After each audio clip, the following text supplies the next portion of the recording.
Hello नमस्कार हमारे class 8 के सभी प्यारे प्यारे विद्यार्थियों को। जैसा कि आप लोग जान रहे हैं हम लोग वर्ग और वर्गमूल पढ़ रहे हैं। 3.1 हम लोग पढ़ चुके हैं। आज हम लोग 3.2 स्टार्ट करने जा रहे हैं, तो कॉपी कलम किताब खोल के बैठ जाइए और ध्यान से पढ़िए। चलिए पहला क्वेश्चन पर ध्यान देते हैं। क्या लिखा हुआ है कि अभाज्य वर्गखंड विधि द्वारा निम्नलिखित में से प्रत्येक संख्याओं का घनमूल ज्ञात कीजिए। कौन सी विधि द्वारा जी? अभाज्य वर्गखंड विधि। बहुत ही आसान है। जैसे हम लोग वर्गमूल निकाल रहे थे वैसे हम लोग क्या निकालेंगे, घन और घनमूल निकालेंगे। ठीक है, चलिए देखिए कैसे बनता है। तो इसको अभाज्य वर्गखंड विधि से बनाना है। तो अभाज्य वर्गखंड कैसे होता है, इसको पहले से घेर लेंगे और यहाँ सम संख्या है तो 2 से लगा दीजिए। तो 2 दूनी 4 हो गया, 1 बचा, 5 दूनी 10 हो गया, 6 दूनी 12 हो गया। फिर 2 से लगाएंगे तो 2 दूनी 4, 2 दूनी 4, 8 दूना 16 हो गया। फिर 2 से लगाइए, 2 एकम 2, 2 एकम 2, 4 दूना 8।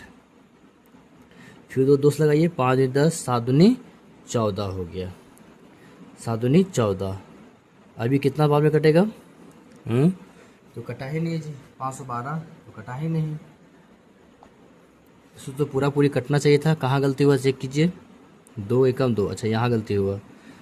तब यहाँ देखिए 6 दूनी कितना हो जाएगा, 6 दूनी कितना हो जाएगा, 126 है।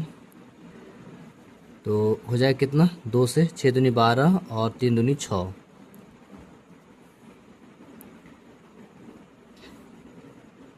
8 है ना, तो 4 दूनी 8, 2 से लगाइए। फिर कितना बार में कटेगा, 32 दूनी 64, फिर 2 से 16 दूनी 32, फिर 2 से 8 दूनी 16, फिर 2 से 4 दूनी 8, 2 दूनी 4। ठीक है, तो थोड़ा सा सावधानी से बनाना है। इसका घनमूल निकालिए। तो यहाँ 3 लिखेंगे। कितना 2 आया है, सिर्फ 2 ही आया है। 1 2 3 4 5 6 7 8 9 10 आया है। 1 2 3 4 5 6 7 8 9, तो 9 ना आया है।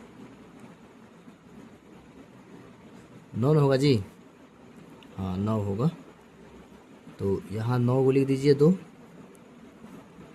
3 यहाँ 3 यहाँ, चलिए नीचे लिख देते हैं। और 2 यहाँ 2 यहाँ, 3 गो है। यहाँ से 1 2 आया, यहाँ से 1 2 आया और यहाँ से 1 2 आया। तो 2 दूनी 4 और 4 दूनी 8। तो 8 जो है 512 का घन होता है। ठीक है। सेकंड क्वेश्चन क्या है? सेकंड क्वेश्चन है 729। कितना है? 729 है। सेकंड क्वेश्चन कितना है? 729। 729 कैसे बनेगा, बनाइए। तो थोड़े तोड़ना पड़ेगा हम लोगों को। 729 को तोड़िए। लास्ट में 9 है तो या तो 3 से लगेगा या फिर 7 से लगेगा। तो 3 दूनी 6 और 12 हो गया यहाँ पे, तो 4 तिया 12 हो गया और 3 तिया 9। फिर 3 से लगाइए, 8 3 24, 3 एकम 3, फिर 3 से लगाइए, 27 तिया 81, फिर 3 से, 9 तो 27, फिर 3 से। तो इसको लिखिए। कितना 3 आया है? 6 3 आया है। कितना 3 आया है जी? तो 6 3 आया है। 3 यहाँ पे और 3 यहाँ पे। ठीक है, तो 1 3 यहाँ आया, 1 3 यहाँ आया। कितना आ गया? 9। 9 9 81 और 81 9 729। ठीक है, बहुत ही आसान है क्वेश्चन, बनाइए। इसमें ज़्यादा टाइम नहीं लेना चाहिए हम लोगों को, है ना। थर्ड क्वेश्चन कितना है? 2700 है। हाँ 000 है। 2700 ले लीजिए। तो यहाँ हम लोग 2 से पहले लगाएंगे। क्या लगाएंगे? 2 से। 2 एकम 2, 2 तिया 6, 5 दूना 10, डबल 0 उतार देंगे। फिर 2 से, 6 दूनी 12, 7 दूनी 14, 5 दूनी 10, फिर 0 उतार देंगे। फिर 2 से, 2 तिया 6, 2 तिया 6, 7 दूनी 14 और 5 दूना 10। अब ये हमारा 3 से लगेगा। तो 3 एकम 3, 3 एकम 3, 3 दूनी 6 और 5 तिया 15। अब क्या लगेगा? 3 से लगाइए। 3 से लगना चाहिए। 3 तिया 9, 22 हो गया, 7 तिया 21, 5 तिया 15। फिर 3 से लगाइए। तो 3 एकम 3, 3 दूनी 6 और 5 तिया 15। अब 3 से लगेगा? नहीं लगेगा। कितना से लगेगा? 5 से। 5 दूनी 10, 25 25, 5 25 25। ठीक है, तो यहाँ पे लिख दीजिए जो भी अभाज्य वर्गखंड आया है।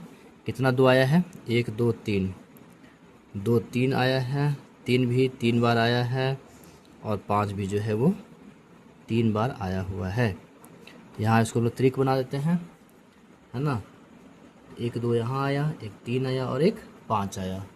सो गुना करिए, कितना हो जाएगा? 2 तिया 6 और 6 5 30 हो जाएगा। 30 का घन कितना होगा? 2700। कितना हो जाएगा जी? 2700। अब चौथा क्वेश्चन देख लीजिए।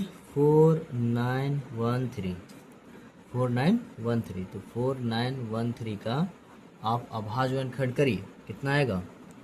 200 तो लगेगा नहीं, 3 से देख लीजिए। 3 एकम 3, 6 तिया 18, 11 23 नहीं कटेगा। 7 से देखिए, 7 से 49, 13 नहीं कटेगा। अब कितना लगाइएगा? 9 से 9 पचे 45, कितना बचा? 4, 41 हो गया। 4 9 36, 5 नहीं कट रहा है। 11 से 11 चौके 44, 51 हो गया। 11 चौक 44, हाँ 11 से लग रहा है, कट जाएगा ये। 11 चौक कितना हो गया? 44। तो 49 में 44 गया तो कितना बचा? घटाइए तो हमारे पास 5 बचेगा। अब यहाँ हो गया 51, कितना हो गया? 51 हो गया ना। फिर 51 हो गया तो 11 चौक 44 हो गया, कितना गया? 6। हाँ 6 आया, तो कठिन रहा है जी। ये 11 से भी नहीं कट रहा है हमारा, तो अब कितना से लगाए इसको? हाँ 11 से नहीं कट रहा है तो 11 के बाद कितना से लगेगा? 13 से, 17 से लगाइए। 17 दूनी 34, कितना घटा आएगा? हाँ 34 आ गया ना। 6 9 और 6 9 6